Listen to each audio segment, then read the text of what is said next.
Okay, hello everybody. Welcome to Learning Module 4. In this lecture, we're going to be talking about the main topic of this module, which is formal elements in photography.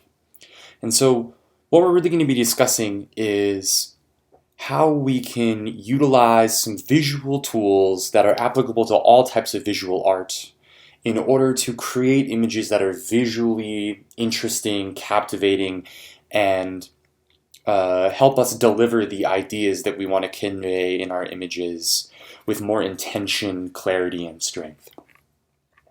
Now, I will say starting out that there are no hard and fast rules to composition, and you will hear across visual art elements and principles of design expressed in different ways, but the ones that we're going to go over here are especially relevant to photography.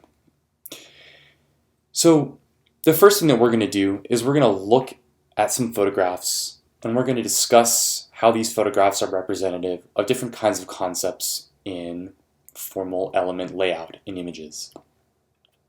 And we're going to do that today through one photographer's images, the photographer Elliott Erwitt, who was amazing at seeing composition in the world, and this is something that I want you guys to practice going forward.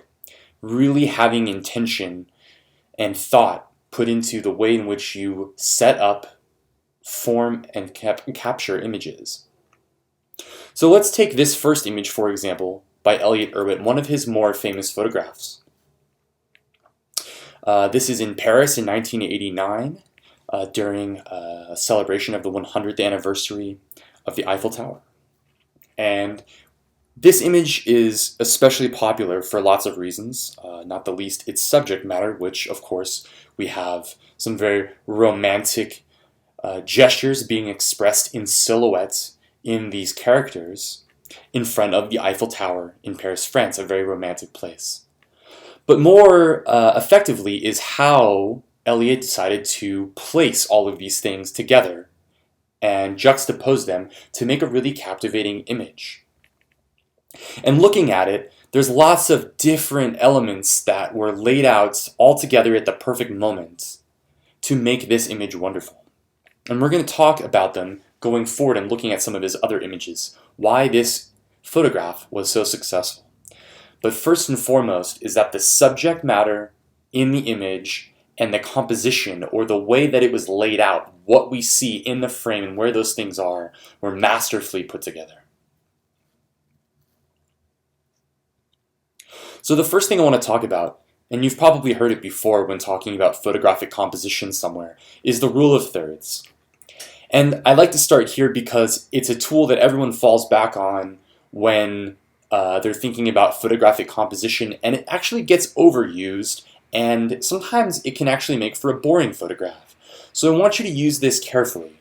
That being said, though, you'll notice that when you grid out a frame of any kind into equal sections, there are overlaps or intersections in the image. And those intersections, or focal points within the frame, are a good sort of roadmap to begin to lay out your subject matter in the image. Sometimes by adding a focal point in one of these intersections and maybe offsetting it with one of the others, or perhaps empty space, you can create an image that has a balance or an imbalance that makes it interesting for us viewers to look at. In this case, on this line or this offset point over here on the left, you have your subject matter, this little girl standing at the left. And in the West here, we read left to right. So we sort of go from left to right with our eye. We fall upon this figure. We recognize that she's looking off into the background, into the distance, and we follow her eye almost, her gaze, into this empty space. Of course, the photographer has offset that balance of dark foreground tone and this sort of background space with some stuff in the foreground on the beach here, sort of balancing out this empty space at the right of the frame. So these are good places to start to begin framing your content and creating dynamic relationships between your subject matter in the foreground and the background, or between different spots in the foreground. So rule of thirds is a great way to start to approach that. However, just putting something in an empty space on one of these focal points will still be a boring photograph. So start to think about the relationships of these points and sort of zones in your image. I think a better example of that, and a better way of talking about rule of thirds, is compositional balance, or imbalance. In this image by Elliott Erwitt, we have a woman standing at the bottom right in the foreground, looking off into the distance of the city, in this case New York, looking up to the top left of the frame at the Empire State Building. And here we have this beautiful relationship between a dark graphic foreground and sort of a hazy, sort of out of focus background towards the top of the frame. And what's really wonderful is that those dark tones really offset and balance this area of light tone up here. But what's also wonderful is there's this invisible line almost that our eye keeps bouncing back and forth toward between this figure down in the foreground and this building in the background. And again, like the image before, our eyes almost zoom from this figure's gaze off into that other focal point floating up there. And if you look, they're actually both on rule of thirds points. If we were to divide this image up into a grid, into thirds, right, this person's head would fall on one of those intersections of third lines, and this building would fall in a similar way on an intersection over here, thereby creating sort of a balance across the image. But also, the subject itself is supported by that, right? We have someone in the foreground, we realize that they're looking off into this epic landscape. And that balance of two strong subjects graphically is supported by the idea of looking. So the subject matter is supported by the compositional balance and the rule of thirds. Elliott Erwitt loved to photograph dogs. Later on in the module in the Artist Spotlight, I have a video for you guys to watch where Elliott talks about some of his work. He's so witty and hilarious, and if you look at a lot of his images, there's so much humor. And he loves photographing dogs, and in this photograph we have a great example of a very centralized composition. Incredible balance. And a lot of times you'll hear people say, oh, don't just put something in the center of the frame, that's boring, or that's not a good composition, there's no dynamics to it. Well, that's not necessarily true. A lot of times, if you really cleverly balance your composition into a central focal point, it can be very strong, very captivating, or in this case, rather humorous. And where we have an English bulldog sitting in an extremely graphic, almost surreally focused and balanced central room.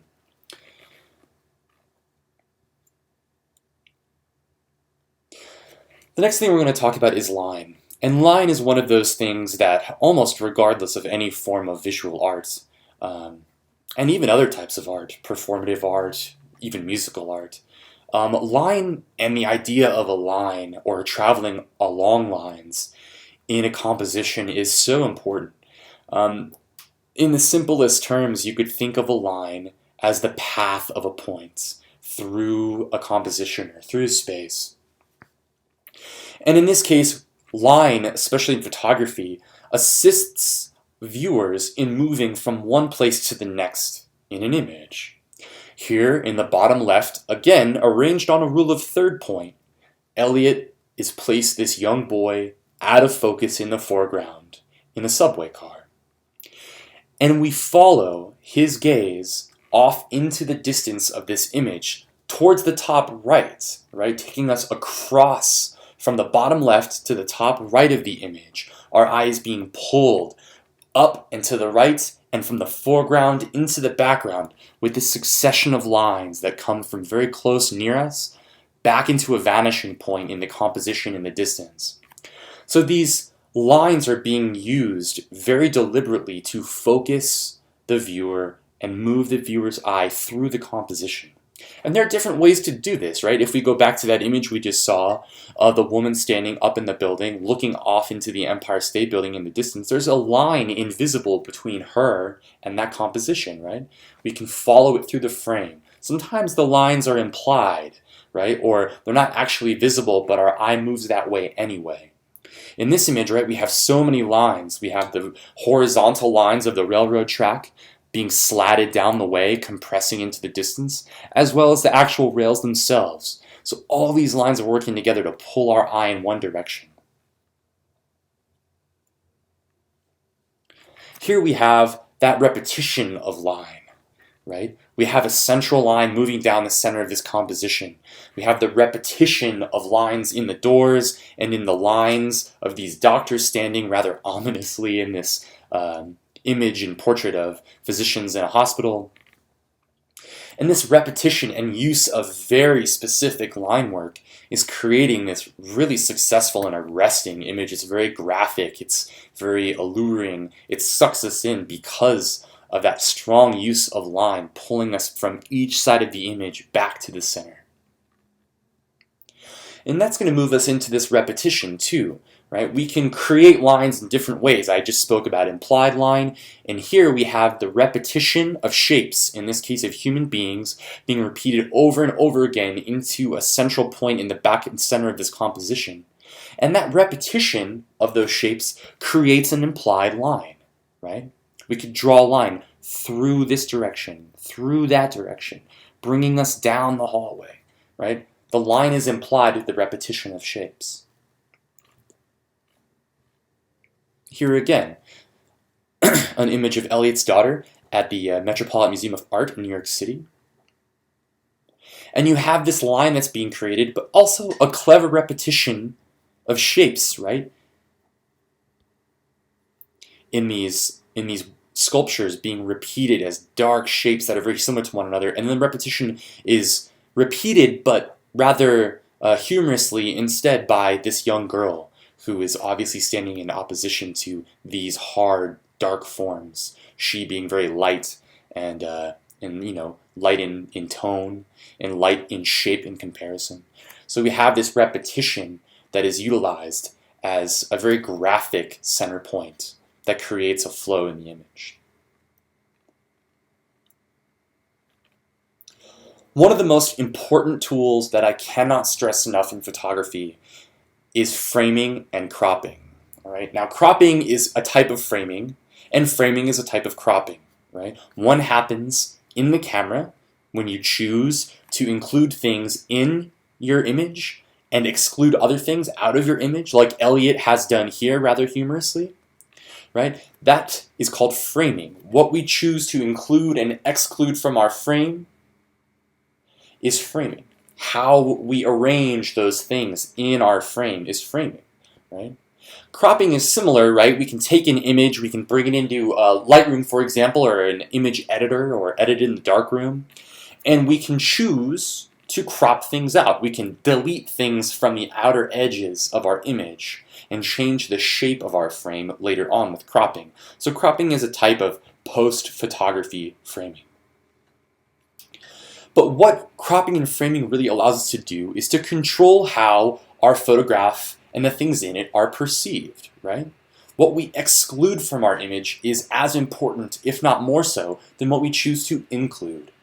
And here we have this hilarious image that Elliot Erwitt was taking from a fashion perspective of a rather tall woman standing very fashionably with this graphic pattern of pants that is similar to this very large and humorously tall animal that we all understand is tall, the giraffe. And so this type of cropping off both of the model's head as well as a lot of this giraffe, really accentuates the idea of height, right? So they're exiting the frame and we're left to sort of imagine what's going on up there. And so that type of cropping can be humorous, it can be dynamic, and it can be very useful, right?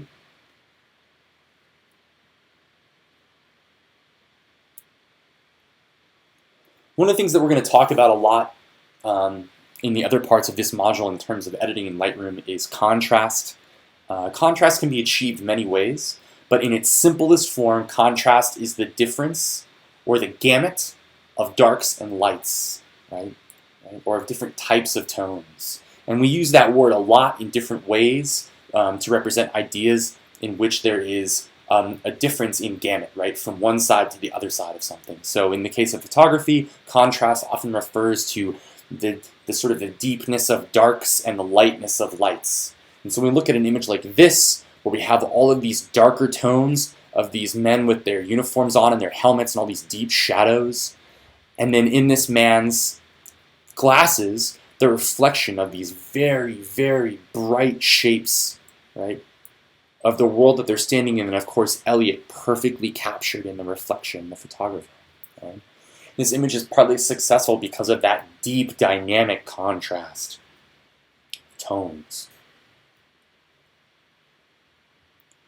And when we talk about tones overall and how tones are represented in an image, we refer to that as value. Value is the sort of the breadth of tone in an image. And here we have sort of darker tones in the center and on the sort of outskirts of this image, but most of we would consider this very high key, right? It's high key value, a lot of white.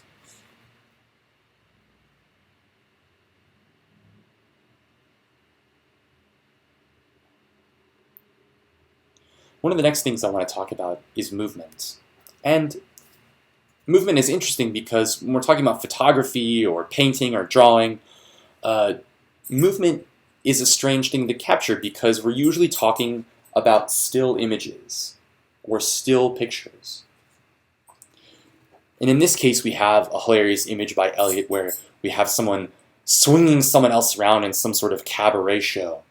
And in photography specifically, movement can be captured in two different ways, right? In exploring your shutter speed in the last modules, right? Slower shutter speeds, allowing time to pass over the course of one exposure, produces the kind of blur that you might see here, right?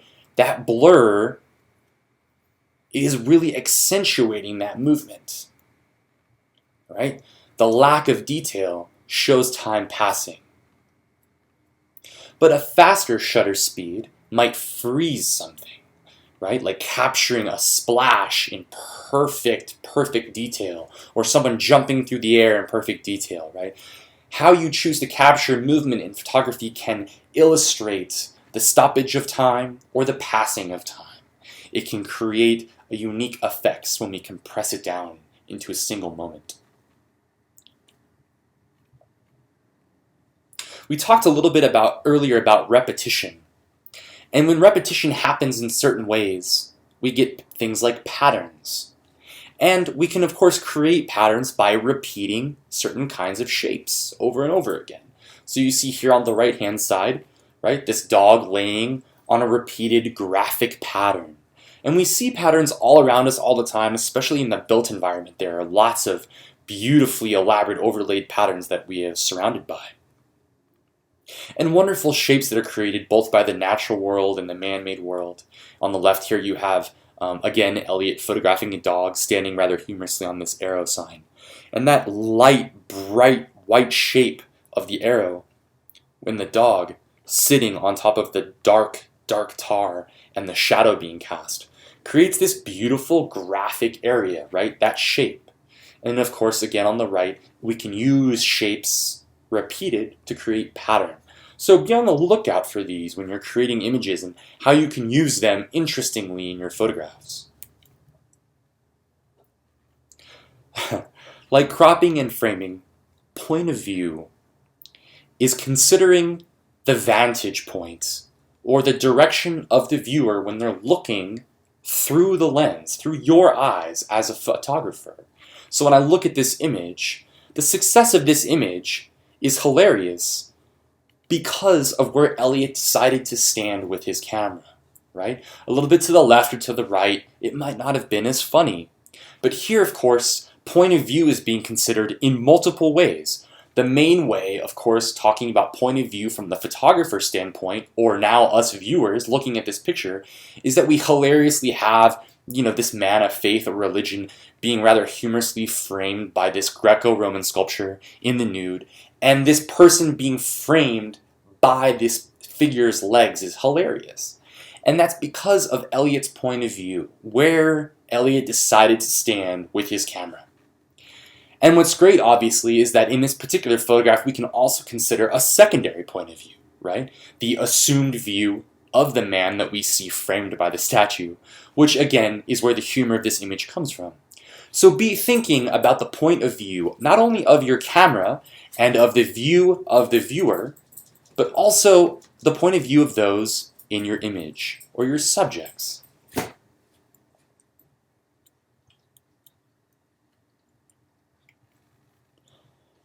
Form is something that we can sort of consider more broadly, and it, again, traverses over into other types of art and expression.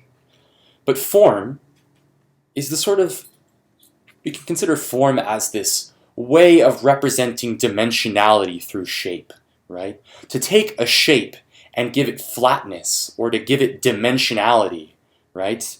Like this boat here. We can see its form being illustrated first in a flat graphic shape, almost a two-dimensional flat silhouette, no detail at all. But as we travel down into the left-hand corner here, we see its dimensionality highlighted by the slats of the boat and the light that shows us that this shape is not flat like a piece of paper, but actually rounded like the bow of a ship. And here in this right image, we have these different types of shapes being etched out in positive and negative space, the negative space being the space between what we see as these steel beams in this bridge. Right? So we can understand the difference between the negative space highlighted here and the graphic heavy weight of these steel forms here. And the shapes that are created, right, illustrate a type of form. So think about how form can be represented in your images to create weight or to create positive and negative space relationships. Right? And this goes back to thinking about how shapes are illustrated in your images as well.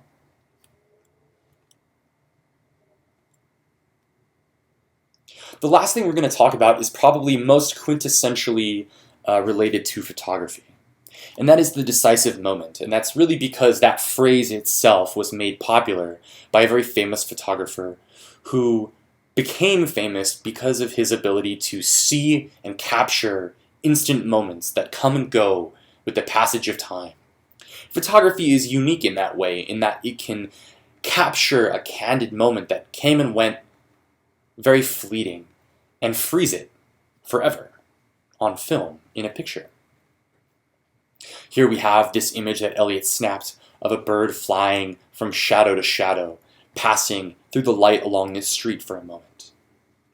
Decisive moment is the kind of thing that I think we most often think about as a great photograph, right? A photograph that captures something that was there and then it was gone, or it'll never look the same again. Very powerful moment. Or perhaps just a lightly candid moment that is enjoyable.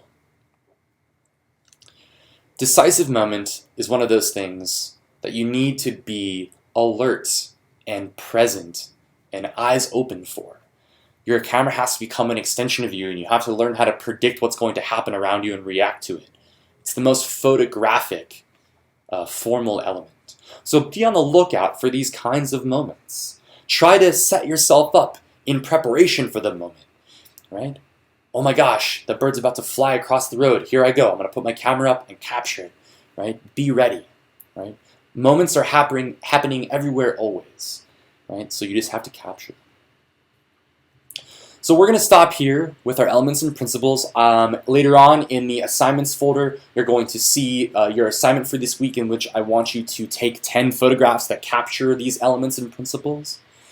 So take a look at that assignment and use this slideshow to complete that assignment. All right? And if you have any questions, please reach out to me, and please look at more of Elliot's work. I have a wonderful video in the Artist Spotlight for you in the module to take a look at more of his work and listen to him talk a little bit about it. So I hope you enjoyed Elliot's photographs, and move on to the next video for compositional tips by Jamie Windsor, and then we'll get to me talking about black and white and color editing in Lightroom. Okay guys, talk to you later.